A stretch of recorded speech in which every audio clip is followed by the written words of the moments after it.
తిరిగి BCN news కి స్వాగతం. పశ్చిమ గోదావరి జిల్లా భీమవరం మండలం కొత్త పూసలమర్రు గ్రామం వద్ద కోటిమొగ దొంగపిండి కాలువ పూడికతీత పనులను భీమవరం నియోజకవర్గ టీడీపీ ఇన్ఛార్జ్ రాష్ట్ర పొలిట్ బ్యూరో సభ్యులు తోటా సీతారాం లక్ష్మి ప్రారంభించారు. ఈ సందర్భంగా మాట్లాడుతూ గత వైసీపీ ప్రభుత్వ హయాంలో పంట కాలువలు, మురుగు కాలువల పూడికతీత పనులను చేయకపోవడంతో రైతులు తీవ్రంగా నష్టపోయారన్నారు.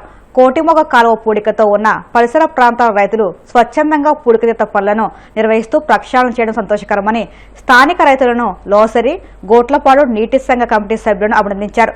నీటి సంఘం చైర్మన్ కొల్లాటి వరలక్ష్మి గోవిందరాజు మాట్లాడుతూ 4000 ఎకరాల వ్యవసాయ భూములకు సంబంధించిన కోటిమొగ కాలువ పూడికతీత గురించి స్థానిక రైతులను కోరగా స్వచ్ఛందంగా వారు ముందుకు వచ్చి పూడికతీత పనులను ప్రారంభించినందుకు ధన్యవాదాలు తెలియజేశారు. లోసరి గోట్లపాడు సహకార బ్యాంక్ అధ్యక్షుడు బొమ్మిడి మధుసూదన్ రావు మాట్లాడుతూ సుమారు 20 లక్షల రూపాయల వ్యయంతో కాలువ పూడికతీత పనులను తోటా సీతారాం లక్ష్మి చేతుల మీదుగా ప్రారంభించామన్నారు. కోటిముఖ అనే ఈ కాలువకి పేరుంది. దీని నుంచి వాటర్ ఏదైతే ఉందో దాదాపుగా ఎల్జీ పాడు, దొంగపిండి కాలువల్లో కలవటం జరుగుద్ది. ఎందుకంటే అక్కడ నుంచి మళ్ళీ ఉప్పు నీరు రావటం జరుగుద్ది. ఇదంతా కూడా ఇక్కడ దాదాపుగా ఇప్పుడే రైతులు చెప్పడం జరిగింది. 4 లక్షల ఎకరాలకి ఈ కూడా ఉపయోగపడుద్ది కాలువ ద్వారా అని చెప్తున్నారు. మనకు తెలిసి ఈ భీమవరం రూరల్ వచ్చేటప్పటికి ఈ గ్రామాలన్నీ కూడా చాలా చక్కగా ఈ రోజున దాదాపుగా మరి తెలుగుదేశం పార్టీ ఉన్నప్పుడు ఎన్ని కూడా అభివృద్ధి చెందినవి అంటే వీళ్ళంతా ఈ రోజున ఇలా ఉన్నారు అంటే తెలుగుదేశం టైంలోని. కానీ గడిచిన 5 సంవత్సరాల్లో వైఎస్ఆర్ ప్రభుత్వం ఏదైతే ఉందో ఎన్ని కూడా నిర్లక్ష్యం చేసి పక్కన పెట్టడం జరిగింది. ఇప్పుడు ఈ కాలువలే మనం చూడటం జరిగింది. మీకు చాలా క్లియర్గా కూడా ఫోటోలు మీకు తెలుస్తాయి. ప్రతి ఒక్క రైతు కూడా దీని మీద పొలాల మీద ఆధారపడి జీవనోపాధి చేస్తుంటారు. చేపలు కావచ్చు, రొయ్యలు కావచ్చు, ఉరి కావచ్చు, ఇతర ఏదైనా సరే కష్టపడి ఆరుగాలం పనిచేసే రైతు సోదరులందరూ ఇక్కడ ఉన్నారు. అలాంటి రైతులందరూ కూడా ఈ రోజున ఆలోచించి ఒక మంచి ఆలోచన చేసి, ఎందుకంటే ఇప్పుడు మనం చూసాం ఈ వర్షాలకి రోడ్డు కాలువ తేడా తెలియట్లేదు. ఎక్కడ స్లిప్ అయినా సరే కారు వచ్చు, మోటార్ సైకిల్ వచ్చు, అందరూ పడిపోయే పరిస్థితి ఉంటుంది. ఇప్పుడు నేను రావటమే చాలా జాగ్రత్తగా చూసుకుంటూ వచ్చాను. అంటే ఈ రోజున మరి రైతులందరూ తెల్లారితే పొలాల్లో ఉండాలి. వాళ్ళు మరి ఎలా చేసుకోగలుగుతారు? ఇవన్నీ కూడా మనం ఆలోచించి ఇక్కడ రైతు సోదరులందరూ కూడా చాలా చక్కగా ఇక్కడ కొల్లాడు గోవింద్ గారు నీటి సంఘం అధ్యక్షులుగా అది చైర్మన్గా ఇక్కడ ఉన్నారు. ఈ కొత్త పూసలమర్రులో ఉన్నారు. అలాగే అలాగే ఇక్కడ మళ్ళీ ఒక డీసీగా మురళీకృష్ణరాజు గారు కూడా ఇవ్వటం జరిగింది. ఇక్కడ మరి మన ఈ రూరల్ అధ్యక్షులు గోవింద్ గారు కానీ, సెక్రటరీ గారు కానీ, బుజ్జి గారు కానీ, గ్రామ నాయకులు రైతు సోదరులందరూ కూడా ఉన్నారు. వాళ్ళందరూ కూడా చాలా చక్కగా ఒక మాట మీదకి వచ్చి ఈ రోజున మనం అందరం కూడా కలిసి ఇక్కడ ఎవరైతే ఈ ఏరియాలో పొలాలు ఉన్నాయో అందరినీ కూడా కలుపుకుంటూ మరి ఇంత అమౌంట్ అని కలెక్ట్ చేసి ఆ కాలువల్ని ప్రక్షాళన చేసే దిశగా ఈ రోజున నన్ను పిలవటం, మరి నాతో కొబ్బరికాయ కొట్టించడం కూడా చాలా చాలా సంతోషం. ఈరోజు మనకి రైతువారీగా సంఘాలు ఏర్పడ్డ తర్వాత ఎల్జీపాడు సంఘం ఈరోజు ఓల్డ్ వైలో స్టార్ట్ అయ్యి కోతిమొగ మరియు కొత్త చేడు, బండ్ల చేడు కలిసి ఉప్పుటేరులో కలుస్తుందండి. ఈ యొక్క కాలువల యొక్క ప్రక్షాళన కొరకు మనం డిపార్ట్మెంటల్గా వీళ్ళకి సహకారం అందిస్తామని తెలియజేస్తున్నాము. రైతులందరికీ కూడా మంచి రోజులు రావాలంటే ఈ కాలువ బాగు చేయాలనేటువంటి అభిప్రాయంతో మా మేడం గారిని కలవటం, మేమందరూ ఆవిడ మనకు స్పందించి ఈ కాలువ గురించి మీరు రైతులందరూ కలిసి శుభ్రంగా తవ్వుకుండి అన్నీ కూడా బాగా తవ్వించి మా సహకారాలు ఎప్పుడు కూడా ఉంటాయని ఆవిడ మాకు సహకరించినందుకు ఆవిడకి హృదయపూర్వక నమస్కారాలు తెలియజేసుకుంటూ సెలవు తీసుకుంటాం. దొంగపండు కానీ అలాగే కొత్త పూసలమర్రు, గోట్లపాడు ఈ 3 గ్రామాల్లో కూడా మొలకలో వచ్చే పరిస్థితి వచ్చింది.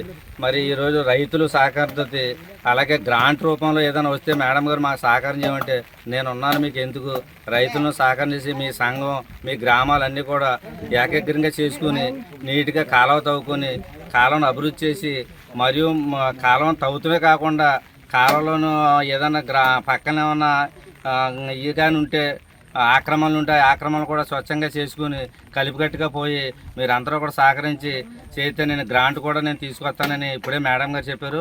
వారికి ప్రత్యేకమైన మా గ్రామాల తరఫున, మా రైతుల తరఫున ప్రత్యేకమైన ధన్యవాదాలు తెలియజేసుకుంటూ వివిధ ఏటీఎంలలో నగదు డ్రా చేసిన సంఘటనతో తనకు ఎలాంటి సంబంధం లేదని బాధితుడు షామీర్ బాబు తెలిపాడు. ఈ మేరకు బాధితుడు డబ్బులు పోగొట్టుకున్న వారితో కలిసి మీడియాతో మాట్లాడారు.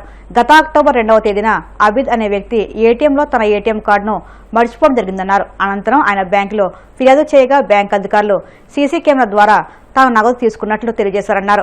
ఈ విషయంగా తనను విచారించడం జరిగిందన్నారు. వాస్తవంగా ఈ సంఘటనతో తనకు ఎలాంటి సంబంధం లేదని తేలిందన్నారు. అయితే అప్పటికే తన వీడియోలు సోషల్ మీడియా ద్వారా వైరల్ కావడం జరిగిందని, ఈ క్రమంలో వాస్తవాలు తెలియజేసేందుకు మీడియా ముందుకు వచ్చానని తెలిపారు. గత 2వ తేదీ జరిగిన అకౌంట్ స్టేట్మెంట్ అమౌంట్ విత్డ్రా చేసిన దానికి నాకు ఎటువంటి సంబంధం లేదు. నా అకౌంట్లో ఉన్న డబ్బులు, నా పర్సనల్ డబ్బులు నేను విత్డ్రా చేసుకున్న దానికి వాళ్ళు నా దగ్గరికి అప్రోచ్ అయినప్పుడు నా స్టేట్మెంట్ చూపించి నేను వాళ్ళకి ఎంక్వైరీలో కూడా చెప్పాను. వాళ్ళు వినకన్నా మళ్ళీ నాది నేను తీశానని అప్రూవల్ చేసి వీడియో వైరల్ చేశారు. దానికి నాకు ఎటువంటి సంబంధం లేదు. నా డబ్బులు నేను డ్రా చేసుకున్నా, వివిధ ఏటీఎంలలో మొత్తం డ్రా చేశాను చెప్పారు. నేను నా డ్రా చేసిన మొత్తం స్టేట్మెంట్ కూడా ఇచ్చేసాను. దీనికి నాకేం సంబంధం, నా జీవితానికి ఎఫెక్ట్ అయింది. ఇది నాకు వైరల్ చేసి నా లైఫ్ ఎఫెక్ట్ చేసినారు. నేను ఎక్కడ వర్క్ చేసినా ఏదన్నా మొత్తము చేశారు. ఇందులో పోలీసులు వాళ్ళు కూడా ఇచ్చి వాళ్ళ దగ్గర కంప్లైంట్ కూడా చేపించాను. నేను వాళ్ళ ద్వారా వాళ్ళు కనుక్కొని నాకు దానికి ఎటువంటి సంబంధం లేదని పూర్తిగా వీడియోలు వైరల్ చేసిన దానిలో దేంట్లో అయితే వైరల్ చేశారో దాంట్లో నేను తప్పు చేయలేదని ఎలాగే వీడియో నిరూపించాలి, వాళ్ళే నిరూపించాలి. నేను నిరూపించారు. ఇప్పటికీ నాకు ఎటువంటి సంబంధం లేదని వాళ్ళు చెప్పాలి.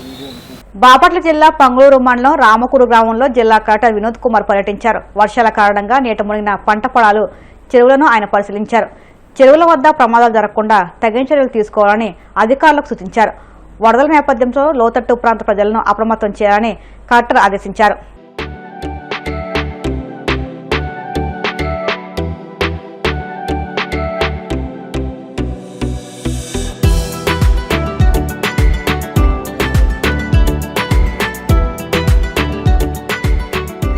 వార్తలు ముగించే ముందు ముఖ్యాంశాలు మరొక్కసారి. పంచాయతీరాజ్ ఉన్నతాధికారులతో ఉప ముఖ్యమంత్రి పవన్ కళ్యాణ్ సమావేశం. నవంబర్ 1వ తేదీ నుంచి రాష్ట్ర వ్యాప్తంగా డీడీఓ కార్యాలయాలు ప్రారంభించాలని ఆదేశం.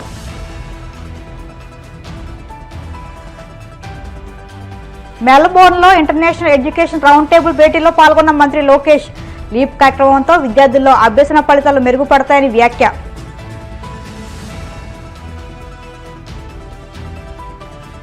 కర్నూలు జిల్లాలో ఘోర బస్సు ప్రమాద ఘటనపై దర్యాప్తును ముమ్మరం చేశామన్న హోంమంత్రి అనిత.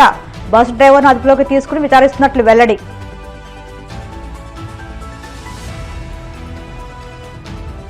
ప్రకాశం జిల్లాలో భారీ వర్షాలపై మంత్రి డోలా సమీక్ష. ఎలాంటి అవాంఛనీయ ఘటనలు చోటు చేసుకోకుండా అధికార యంత్రాంగం అప్రమత్తంగా ఉండాలని సూచన. ఈ వార్తలు ఇంతటితో సమాప్తం. మరిన్ని వార్తల కోసం BCN digital YouTube channel, Facebook పేజీని ఫాలో అవ్వండి. అప్డేట్ వార్తల కోసం ప్లీజ్ సబ్స్క్రైబ్.